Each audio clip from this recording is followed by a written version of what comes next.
धेरै कुरा त यहाँ पूर्व वक्ता पुरस्कृत वक्तादेखि लिएर आदरणीय राजेन्द्र प्रसादजीले पनि भनिसक्नु भएको छ। मैले त्यस बारेमा मेरो काम धन्यवाद दिने मात्रै हो। त्यसैले म चाहिँ यहाँ विशेष गरेर आज यो पुरस्कृत हुनुहुने व्यक्तित्वका बारेमा एक वाक्य भनेर त्यसपछि यहाँ उपस्थित हुनुहुने सम्पूर्ण व्यक्तिहरूलाई धन्यवाद भनेर म एउटा कुरा गर्छु। पहिलो कुरा त यो अघि रामकुमार पाण्डे सरले भन्नुभयो, यो चाहिँ एउटा साहित्यिक नेपालको एउटा साहित्यिक ताजमहल हो। उहाँले त्यो तरिकाले भन्नुभएको छ र यो बालिका फाउन्डेसनको वेबसाइटमा गयो भने हाम्रो नरेन्द्र सरले लेखेर होला यसको बारेमा पनि हामीले पढ्न पाउँछौँ। यो यस्तो एउटा संस्था गठन गर्नुभएको व्यक्तित्व अहिले उहाँ भिडियोमा हेरिरहनु भएको छ। अघि उहाँले भन्नुभएको थियो यो सबभन्दा पहिले धन्यवादको पात्र उहाँले हुनुहुन्छ। त्यसपछि यो संस्थालाई यो बालिका फाउन्डेसनको स्थापना भइसकेपछि अब यो बालिका फाउन्डेसनलाई चाहिँ को स्पर्श यो नैले प्राप्त गर्यो। नैको स्पर्श पाएपछि मूर्तिकामको स्पर्श पाएर भानुभक्त भए जस्तै नैको स्पर्श पाएपछि बालिका फाउन्डेसन गरी यस्ता फाउन्डेसन धेरै छन् तर यति चर्चामा छैन।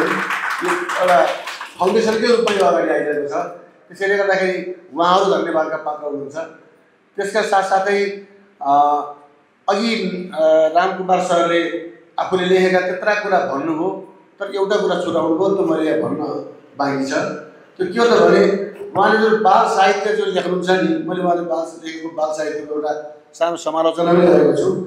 उहाँले बाल साहित्यमा एउटा चाहिँ उहाँ स्टोरी थेरापी कथाको माध्यमबाट उहाँले उपचार कथोपचार विधि उहाँ चाहिँ कथा लेखेर उपचार गर्ने, बालबालिकालाई उपचार गर्ने। किनभने यस्तो कथा लेख्ने, यस्तो साहित्य लेख्नुपर्छ थ्योरी बनाउनु भएको छ। यस्तो साहित्य अनि त्यसको प्रयोग पक्ष पनि छ उहाँको।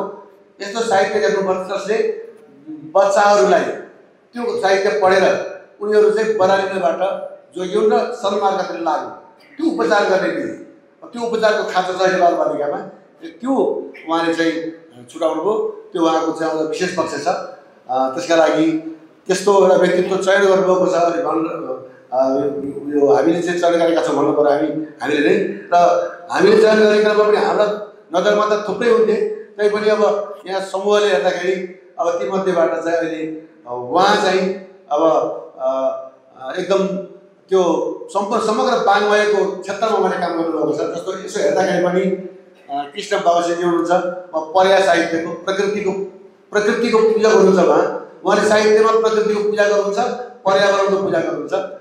त्यसपछि अर्को चित्रकार हुनुहुन्छ, उहाँले एउटा चित्र लेखिदिनुपर्छ अनि हामी सबैलाई एउटा चाहिँ मेरो लाग्छ कविता, एउटा कविले त्यो चित्र हेरेर कविता लेख्नु पऱ्यो, एउटा निबन्धकारले निबन्ध लेख्नु पऱ्यो, अर्कोले चाहिँ त्यो निबन्धको बारेमा चाहिँ विद्यार्थीलाई ल यो निबन्धबाट के बुझ्यौ भनेर चाहिँ उनीहरूलाई अनुच्छेद लाउनु पऱ्यो।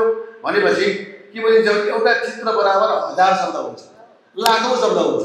त्यसैले एउटा चित्रमा कति महत्त्व हुन्छ भन्ने कुरा उहाँले चाहिँ वाणीरा गिरीले लेख्नुभएको किताबका अगाडिपट्टि उहाँको चाहिँ चित्र छ। त्यो चित्रभित्र त्यो समग्र किताबको सार छ। त्यसैले त्यो भाव प्रतिबिम्ब छ। त्यसैले त्यस्तो साहित्यकार हुनुहुन्छ उहाँ। त्यो एउटा कलाको क्षेत्र, एउटा काव्यको क्षेत्र र अर्को समग्र वाङ्मयको क्षेत्र। उहाँ त अब अझ एउटा मैले चाहिँ सुनेको थिएँ, उहाँले अहिले चर्चामा छैन, भौतिक भूगोल के भूगोल भने जस्तै उहाँले एउटा नयाँ चिज ल्याउनु भएको छ, अल्टिच्युड भूगोल। त्यो त उचाइ भूगोल भनेर उहाँले चाहिँ नयाँ चिज ल्याउनु भएको छ। त्यो के हो त भने त्यो हिसाबले नेपालको जुन क्षेत्रफल 1,81,000 कति छ नि, त्योभन्दा बढी छ भन्ने हुन्छ।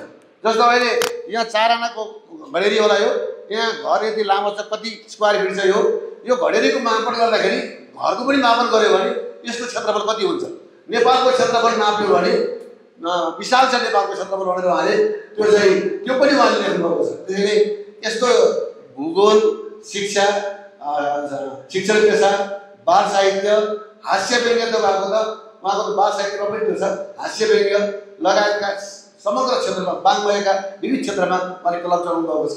यस्तो व्यक्तित्व चाहिँ यहाँ पुरस्कृत हुनुभएको छ उहाँ, र त्यसैले उहाँहरू यहाँ यो पुरस्कार ग्रहण गर्नुभयो भने यो बाणीरा फाउन्डेसनलाई त्यसको नाम धन्य गराइदिनु भयो। बाणीरा फाउन्डेसन कृतज्ञ छ, त्यसका लागि उहाँलाई धन्यवाद अर्पण गर्दछ।